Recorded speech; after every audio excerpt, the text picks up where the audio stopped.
What is up, everyone? It is Big Papa. That's Bobby Hoops. Welcome into another episode of the Gold Standard College Basketball Podcast. Hoops, Hey, hey. how you feeling today? Oh, it's a pretty day outside. Yeah, it's a pretty day outside.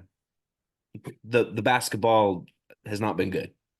No, it's not. And for our faithful listeners out there, which I know are of many, um, we I'm just going to let you know ahead of time. This is going to be a sound off group therapy episode. I'm not okay. Could be one where if you hear this soundbite, you may think, "Ooh, I may need to get to YouTube." In which to that, I would say, "You maybe." This Yeah, might be sure. one where you just put it on the big screen, gather the family around, pop your popcorn. I'm I'm not okay. Um, Now I'm obviously just one bit of the show. It's not all about me. Maybe I'm a little bit more dramatic in my feelings, and I do not want to take away from Bobby Hoops, but I want the folks to know if you're coming here because you're thinking, oh yeah, like talk about my team, whatever. No, not today. I'm not talking about your team. Start your own show. Yeah, go do your own show. If you're like, oh, I don't want to hear no incoherent nonsense about you talking about your team, well then guess what? Go find another show, hater. Which I know we have many haters. Yeah, plenty. We got a lot of ops. Yeah. So here we go. We're going to start it right now. Therapy session. Um, it's been a couple weeks since we last recorded. And to be honest, the overview for those of you, if you're like, what has been happening? I'm just now kind of checking into college basketball because welcome to February, everybody. We are Made it. we are Getting there. 35-ish days away from like regular season's over. It's postseason time. Everybody at that point checks in for the most part. Mhm. Really, if you wanted to say what's been happening, I would, in Bobby Hoops, you can chime in if you want, say anything different. But I'm kind of like, it's really just been the fact that there's been a lot of top 10 teams losing. Doesn't even matter if it's them on the road, doesn't matter if it's at home. We're probably looking at like UConn for the most part is staying steady. They handle their business. Yeah, which just briefly to speak on UConn has been doubly impressive considering they won the title last year and lost almost their whole starting lineup. And here they are, number one again, 18-2. They're looking really good. Yeah. And a part of me is kind of like, they might be better than they were last year. Could And that be. I roster mean, was, they're great. And there's, Purdue's right there with them in terms of record. I think everyone who's watched enough Purdue over the last years will probably say at this point, prove it. Prove, sure, you're really good in the regular season. They lost to a 16 seed last year as a one, you know, which that's not the only time that's ever happened. But, they're really good, but prove it. yeah. Prove it in March. And I would say if you ask a Purdue fan, they honestly, if they would probably say the same thing. Like Yeah. we've been Yeah. great in the regular season. We've got to make noise in postseason because if we don't, then it's the same thing. Mm-hmm. It's gonna be the same conversation next year where we're both like, Matt Painter can get out of town, prove it to us, whatever. I Mm-hmm. don't. Yeah. Other than that, that's kind of it. I mean, maybe Houston, but I Yeah. think I don't know. Big 12 is a little funky. I mean, UNC, they've looked really good. yeah. Um, I mean, they took a weird loss to Georgia Tech the other, on the road, and yeah. Georgia Tech was like 7-11, maybe 2 wins in conference play, and Yeah. it was just like, what is going on? Which is probably how we both feel. Um, so, other than grand landscape, do you have any more big thoughts, at least on that level over? No, I mean other than that, my personal feeling is it's right now it's UConn and then everybody else. I agree. Um, Yeah, and I think anybody can get it on any night and across all the leagues. And if we want to start honing in on the SEC, it's anybody can get it on any night. But I feel like I think it's just your time to shine, big fella. On your beloved Kentucky Wildcats. Here's the thing. I want to. Who, real quick, I'm gonna set the table a little bit. Kentucky's lost 2 of their last 3. Correct. Had a tough L at South Carolina last week. Lost by, what was it, 17, I think. Yep. Had a good win on Saturday at Arkansas. Arkansas made a little bit of comeback. It was kind of close. And then the loss last night to Florida at home in overtime. Yeah. Which Go off, King. I'm really glad I was with you and the fellas over at T's place and just hanging out and enjoying it, because when I got back, granted, it was a little bit late. So I was kind of like, I'm going to read like an article or two, watch the rapid reaction, and then I'm going to go to bed. At that point, it's, as I said last night, I'm like, I get the same amount of reps as everybody who showed up to Rupp Arena. No. So like fuming, looking at my drywall, who I'm sure was sweating when I got home, is it's not going to do anything. But today, I started reading a little bit more, started watching some highlights, listened to some like post-game radio show, and I'm telling you, like, I'm pissed off. My blood is boiling because here's how I want to explain this. I'm going to explain it on a micro level, and then I'm going to explain it on a macro level. Let me do the micro, because the macro is probably going to eat up more of my my time. So micro level, the defense is absolute hot dog water, and that cannot be. That's really hard to, at this point when you're in February, to say, oh, it could get better. It's like, are you sure? Because we've been saying that since November.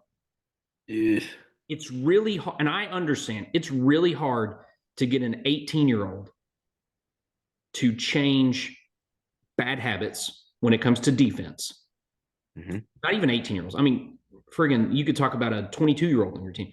I understand that most likely they have developed really bad habits playing defense, and it's hard to get them to change it in a 6-month period. I understand. I get that. That makes sense. However, other teams aren't having problems playing defense. Other teams have other dudes on their team. It doesn't matter if they're friggin' McDonald's All-Americans or if they're in the transfer portal coming in. South Carolina, SoCon All-Stars. They have an elite defense. What's our problem? Carolina's good, man. They make it work. Shout out to Lamont Paris. He's got his Wisconsin style of basketball cooking over there. Yes. He made 2 top 10 teams. He kicked both of our butts in the last week and made our offenses just have to work. Yeah. Work so hard. Anyway, back to you. Sorry. No, it's okay. All to say is, I'm like, other teams seem to not struggle. Why don't we just admit, like, we suck on defense? I don't even remember the exact number, but it's in the triple digits on an adjusted, like, defensive efficiency. You were over 100. That's awful, to put it nicely. That's absolutely terrible. Offense, you're still ranked 10th. You know, at one point it was first or second. You know, you had 2 games back to back where you scored in the 60s, so you took a little bit of a hit. Okay, let's just talk about the fact you were up 4 points with 25 seconds left. Great teams finish it. You're at home. Protect home court. Sorry, got very little sympathy that, like, you pissed your pants and you didn't win it. You should have. You know, Trey Mitchell misses a layup late in the game. Whatever. Like, if you want to knock it up to, well, we didn't really have rotation because Aaron Bradshaw played 9 minutes, and I would be like, well, sounds like Aaron Bradshaw maybe should have gotten some more run. Sorry, I don't like Trey Mitchell shouldn't be playing almost 40 minutes a game. He would tell you that too. Misses a layup. Rob Dillingham, I don't love that he was shooting free throws late, and he, you know, makes the first, misses the second. I would rather have, I don't know, Big Tone, who was a 90% free throw shooter, or Reed Shepherd, who shoots like 84%. Yeah. Rob, 77%. That's not bad. But I'm like, why not give it to one of the other 2 guys who are about as guaranteed as possible? Okay, whatever. You went with Rob. because you had Reed throwing the ball in. He's the best passer on the team. I can understand that. But my boy Ugo had the best game of his life, went for a double-double, just down the crapper, nothing. Reed had 24, 8 rebounds, 6 assists. Tone, 19 points, his average. 4 rebounds, 3 threes. Rob Dillingham came off the bench and had 20 points. So if you hear that, you're probably thinking, we had a great game. You probably beat the other team by poured it in. Yeah. Points. Nope. Because you let Walter Clayton Jr. go for 23 points. And guess what? He hit the game-tying three-pointer with 3 seconds left in the second half because God knows. Reed, again, the defense as a team is awful. But in that moment, watching the play, it was like Florida had 3 guys score over 20. I don't know what Reed was doing. I think he's a really good off-ball defender, but because he spends so much time defending off the ball, that it leaves whoever he's guarding just like, they're quietly just hanging out on the perimeter, like, throw me the ball, I'm wide open. In that moment, the guy, top of the key, he drives to the right, gets to the second block. Reed is on the other side, almost second block. He is about 5 to 6 feet away from, guess who it was? Walter Clayton Jr. So, guy stops, throws it back out, wide open, boom, hits it. Why they didn't foul up 3, I don't know. Cal's MO is there something to do in your mind talking about Shepard's, either brain fart there? He played 45 minutes in this game. Yeah. Is that the whole game? I think is overtime. Overtime's 5 minutes. Yeah. Yeah. He essentially he didn't come out once. Is he just gassed? Probably, but I think that it's that you take that into account, sure. But I think they're just not disciplined when it comes to defense. And that's like the consistent thing. That is the overall. It's not a one-off, right? I mean, God, they were up. We talked about it privately, but they were up like 28 on Georgia, with like 8-something minutes left. And they Georgia, end up making it a single-digit game. But it's just been that way the entire season. Kind of messed around with Arkansas last weekend. Yeah. So you take a loss into overtime to Florida. It's exhausting. It's another unranked team you've lost at home to. It's just it's just deflating. Like, it's if you lose at home to really good teams, like let's take this year, Tennessee, Auburn, Gonzaga would have been in that, but they haven't been good this year. If you lose those games, like that's one thing, right? For a very competitive game, kind of like this is going to be a shootout. Hope we win. It's like, oh, this has just kind of become a consistent thing over the last couple of years, and that kind of goes into my macro stuff. Again, micro level, defense is awful. I don't really see how they get any better. Dudes are injured. You had DJ Wagner didn't play. Justin Edwards, God knows what's going on with him. I mean, a little bit of a head case. He was in street clothes. I don't even know why. Don't know if he was injured or if it was just kind of like, I'm just not going to play tonight. It's like, okay, cool. So there was no like report over why he didn't play. Yikes. Cal just blows smoke when it comes to injuries anyway. Yeah. DJ apparently was hurt. Guess what happened last time DJ was hurt? We lost to UNC Wilmington. Cool. All right. Do you want me to do my macro level, or would you like to speak at least for a minute? Yeah, I'll go for a minute. Okay. Yeah, whatever. The thing with Tennessee right now is, obviously Tuesday night, my wife and I went to the game, and it was one of the more ugly Tennessee basketball games against previously stated South Carolina, who has beaten both of us. And I was a little surprised that they weren't ranked heading into that game with us. I think I heard a couple of, they were like just on the verge of being ranked. They're a good team, man. They made Tennessee work so hard to score. And it was a game Tuesday, it was like this, and it was a little bit last Saturday at Vanderbilt, which for some reason they were showing it during the game. When Tennessee's a top 10 ranked team, going into Memorial Gym in Nashville has just always been, no matter how good or bad, usually bad, Vanderbilt is. Tennessee just has always had fits playing there when we're, heavily favored to beat them. In the first half, we messed around with them. We came around and, thank you, Dalton Connect, 32 points from him. Uh, you know, closed it out with about a 12 to 13 point win in Nashville. So did what they were supposed to do, messed around a little too long. But the last two games, especially against South Carolina, on our last show, I kind of talked about how, like, right now we're a team that is kind of we go as our three best guys right now go, and that's Connect, that's Zakai Ziegler, and that's Jonas Adu.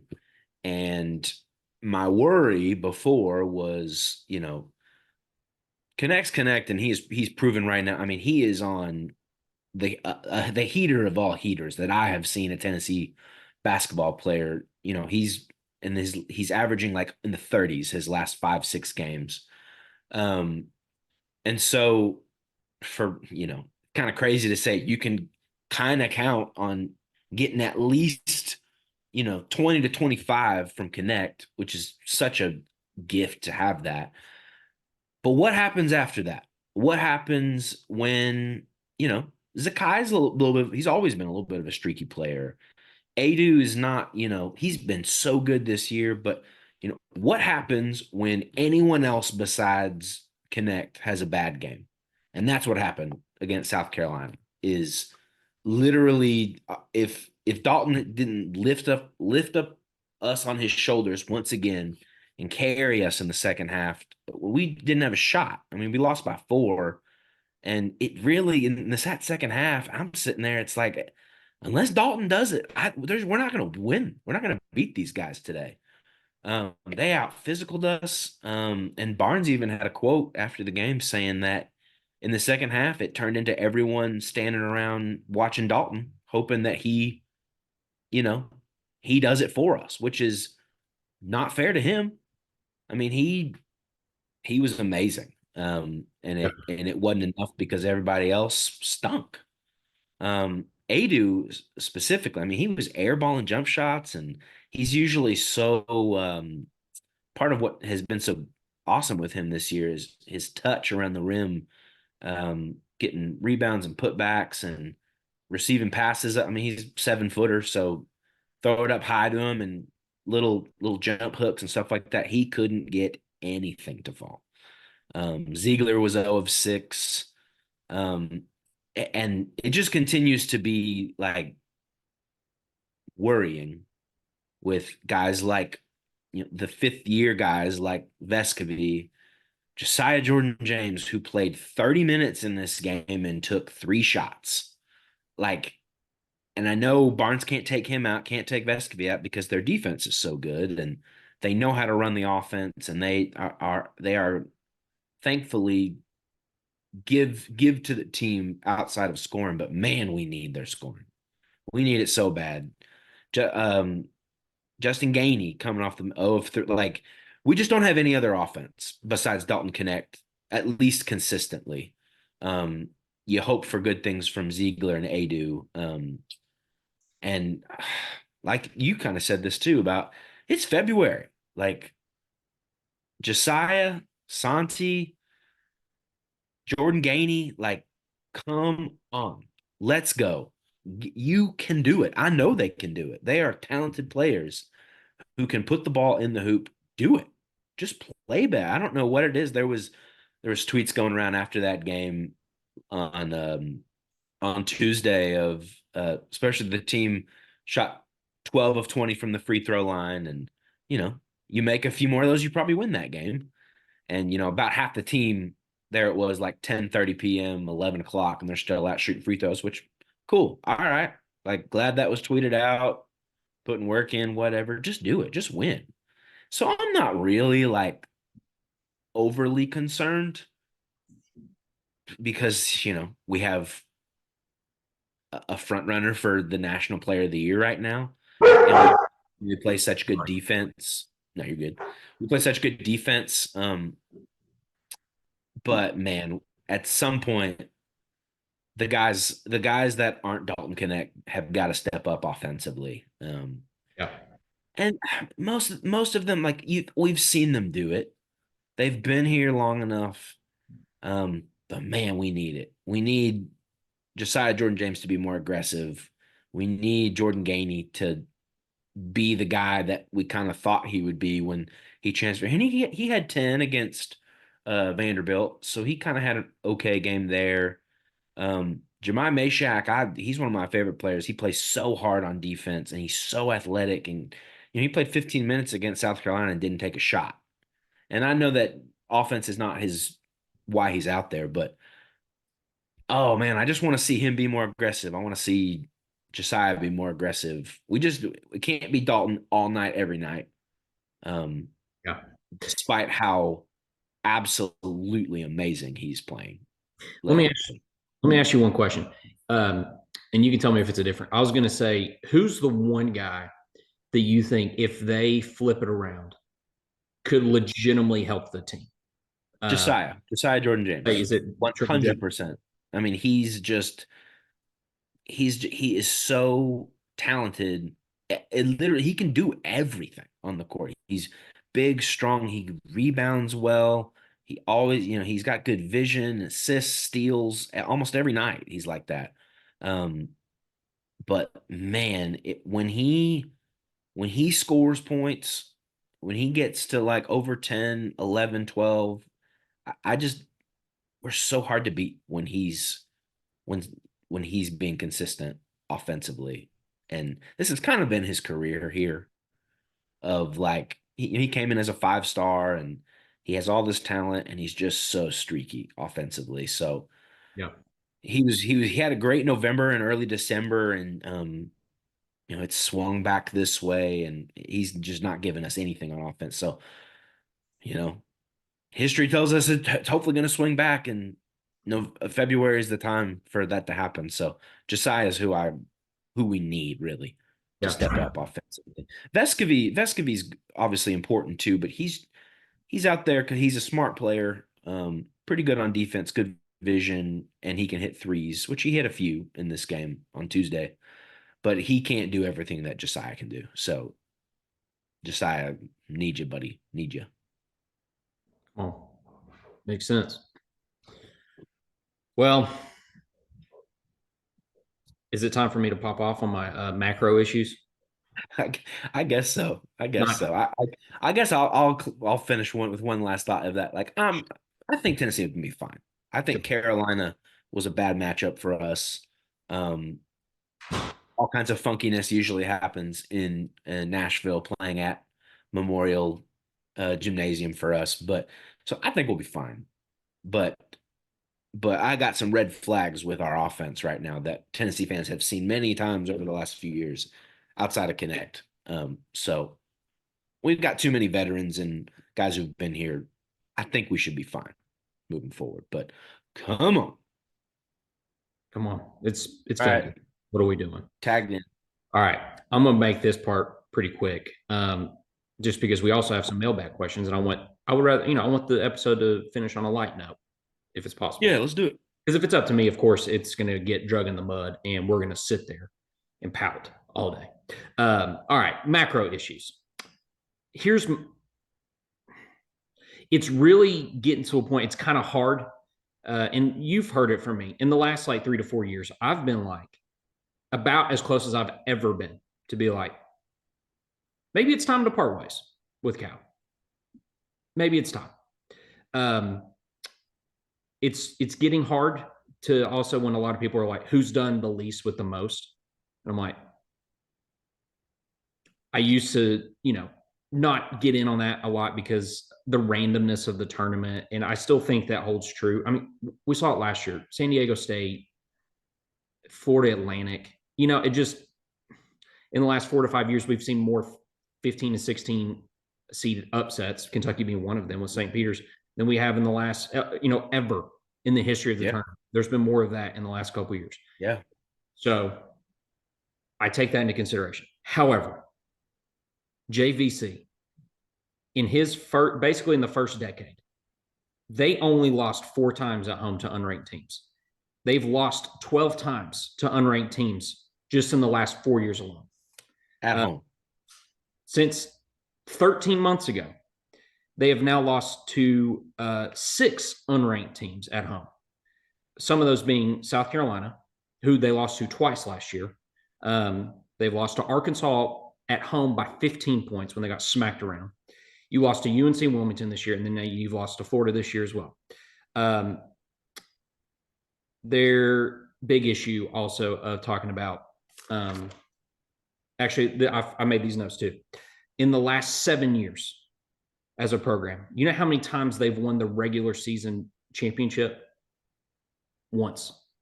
One time in the last 7 years. Also in the last 7 years, you know how many times they won the SEC basketball tournament? Once. Yeah. One time. You know how many wins they even have in the last 4 years in conference tournament? One. In the last standard doesn't seem like the standard.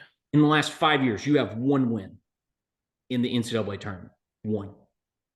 You have one Elite Eight in the last 7 years. So that gets into this like, oh, well, parity. And I'm like, I agree.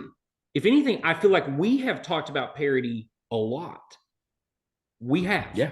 I agree. Yeah. I think if in general, I think the floor for talent when it comes to basketball is about as high as it's ever been. I totally agree. And now you could say, is that more offense directed than versus defense? Maybe, because I think that the NBA, if anything, has become a lot more of a scoring league than it has, years ago, where it was, we've got plumbers and electricians playing defense and they tackle you into the stands. So that would make sense when the games are in the 70s and 80s. Now it's like, it's very normal to see a team win 140 to 125 on a Wednesday night. Like guys across everywhere are more talented. They're better shooters. There's more emphasis on shooting. There's more emphasis on running and scoring and lighting it up.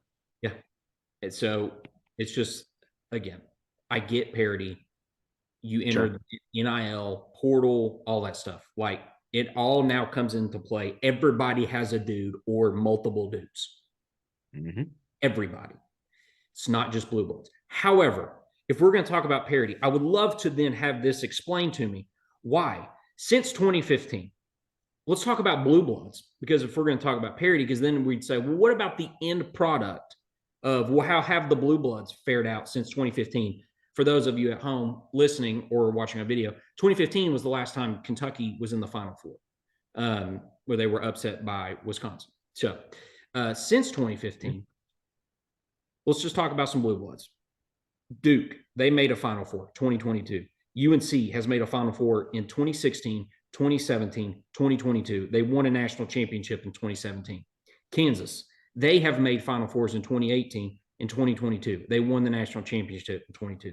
UConn, I insert UConn because they have now won 5 championships since 99. I think 99. Yeah, they are 100% a blue blood. They made the Final Four last year and they won the national championship. UCLA, who has been completely irrelevant for long time, longer than we've been alive. Yeah. They made a Final Four in 2021. Nova, if you want to count them, or Michigan State, they have both made Final Fours. Nova has made 2 Final Fours and won 2 national championships. Yep. Hard for me to. Gonzaga's made a ton of runs. I know they've never gotten over the top, but Gonzaga's been one of the, I know Gonzaga's not a blue blood, but sure, over the years. But we're talking at especially least in the last 10 years. Yeah. Yeah. Teams that in the landscape of college basketball that like normal, like maybe fans who don't necessarily check in until March. These are names that like, oh, I know of, insert a lot of those teams. Because they are relatively one of the best teams in the country year in, year out. You know who's not on that list just since 2015 about anything? Kentucky. I've had Kentucky fans say, well, we're a shot away, North Carolina. I'm like, okay, again, randomness of the tournament. But you know who you lost to in that one? North Carolina. Well, what about Hero? And I'm like, guess what? You lost to Auburn. Were you better than Auburn that year technically? Yeah, I think so. You beat them twice in the regular season. Sorry, you lost to them when it mattered. Folks, we have just this year alone, we probably have 5 to 7 NBA guys on the roster. You know how many NBA guys UNC Wilmington has? 0. You know how many NBA guys like Arkansas has? And I know we beat them, but we struggled. You know how many they have, and we're struggling against Arkansas? Maybe one. Maybe one. How many, yeah. How many NBA guys are on South Carolina's roster this year, Bobby? Probably none. Probably not. Maybe one. Maybe. How many NBA guys are on Florida's roster this year? None. Kansas, you lost to them. They probably have 2. So my thing is, while these other teams who don't have NBA star-studded rosters of NBA guys just sitting all over the bench, they don't seem to have issues. Yeah. But and that could be like, well, you know, like, what's your point? Whatever. And I'm saying, what's the standard here? If it's, do I need to like revisit the standard for myself and be something different? I don't know. I'm open to it at this point because I've heard everything from he'll figure it out. He always does. We're the gold standard. They always figured out in March to like, you know, fire Cal. He's been terrible from the moment he stepped foot on campus. Yeah. At this point, because I'm like, well, it's not Kentucky if we don't win at home. And I'm like, well, sorry, it's become a more consistent theme in the last couple of years where we're losing to unranked teams at home. And I'm legitimately at the point where I'm like, if they don't get it done this year, I don't see it happening. What's getting it done to you? Winning a national championship, like Final Four minimum. Okay. And I understand, as I've said, randomness, but I'm like, again, what did I just ramble off? Seems like the other Blue Bloods aren't having issues. They're figuring it out. They figure it out when it comes tournament time. That's, you know, like you have your years where, you know, Duke had 3 of the best players in the world on one team and got bounced in the Sweet 16. It happens. Yeah, sure. But what you're saying, this is a pattern. This is happening year after year after year now. Yes. And I understand. What do we need to do? We are, yes, more teams are losing during the regular season. That is becoming more of a thing. I understand. UConn literally had multiple home losses and road losses, and they still figured it out during the tournament and won the national championship. Yep. I get that. Blue Bloods, however, figured out. Kentucky is not. This is stupid and unacceptable. And again, if he doesn't figure it out, like, start talking to me and during the offseason, I'll be like, how much we got to buy him out for? Get him out. Give me a pitchfork. I'll drive to Lexington. All right. Let's end on a good note. And let's do it. Real quick. We got a couple minutes left. First one, our boy Razor, arguably, look, I'm not saying definitively, arguably, our biggest fan. He said, which matters more, at least to us, a regular season conference championship or the conference tournament itself?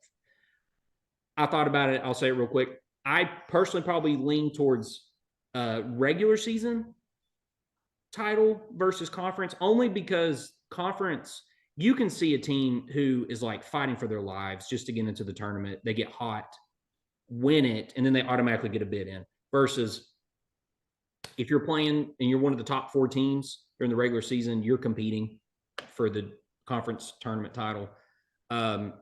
You're already in the tournament. You're at that point, you're playing for a seed line. I think for the sake of getting hot, I would probably take regular season. That's just me. Yeah, I think I'd agree. I think it kind of depends on what who your team is and what your expectations are. Like I would say, I would agree with you that like for teams like Tennessee, Kentucky, Auburn, Alabama, like if you're winning the regular season conference championship, that's proving you were the best team in the conference throughout the whole regular season, which probably means that you're going to be good heading into the tournament. But for teams that, you know, maybe are a little more on the outside looking in, man, winning that conference tournament that's proving to the committee at the time that we're getting hot at the right time. We're ready to head into March. So I just think it kind of depends. Like I would say a few years ago for Tennessee, like the expectation was still probably to win the SEC regular season, but Rick Barnes hadn't won anything to hang a banner yet. So winning that in 2022 when we won the SEC tournament, I would say that was really big for us at the time, just because Barnes needed to hang a banner of some kind. Sure. But I would agree with you for the most part. Regular season matters more. Love it. All right, next question from our boy 4 Cox. He wrote in and said, Bobby Hoops, if you could add one former role player from a UT basketball team to this team, who would you get? Ooh, I'm between two guys. Jarnell Stokes from the 2013, 2014. That dude was just big and strong and could push people around. We don't have that really on this team. Well, Tobe Awaka can kind of do it, but he's not offensively gifted like Stokes was. So Jarnell Stokes comes to mind, and then my boy Jawan Smith from 2008-ish era. Is that boy, he was shooting guard, but he had that dog in him. Like the weird offensive struggles on this team, Jawan Smith was like, "No, give me the ball. I'm putting it in the hoop." I wish we had someone a little more like that on this team right now. I like that. He also said, Big Papa, who is your all-time Cats starting five? I had to think about that. And for context purposes, my time, because I'm 31, my time of being a Kentucky fan, I came in on the latter Tubby years. So got some run with some old guys, but just want for context purposes, because truth is my starting lineup does lean heavily towards Cal guys. Sure. This is who I wrote down. This would be my five. Starting point guard, John Wall. Shooting guard, my boy Ramel Bradley. Refers to himself as smooth. Just a dude that's he'll go fight you. He doesn't care if he's 5'8". I mean, let's go. I'll brawl. Okay. Malik Monk, it was an score the basketball. He was a show anytime he got on the court. Of course, the best Wildcat in arguably Kentucky basketball history, DeMarcus Boogie Cousins. Easy. Also, top 5 power forward of all time NBA. Okay, center, Anthony Davis. That would be my 5. Real quick, Saturday, Cats and Vawlz. Who wins? Who do you got? Tennessee. Okay. Tennessee. I don't know. We're both playing so weird right now. Tennessee. Both 15-5. We both feel a little uncomfortable about where we're at. Maybe more so me, Big Papa, than Bobby Hoops. But if DJ Wagner is healthy and the majority of the roster is healthy, even if Justin Edwards, if this is his breakout game and he freaking figures it out and gets out of his own head, Trey Mitchell doesn't play bad. Has a show from 3-land. Big tone, averages what he averages. I think it'll be a shootout since he's one of the best defensive teams in the country. But the Cats have a buttload of weapons. If we can score, get to the rim, shoot threes well, I think it'll be a shootout. I think they win. I'm going to say 5.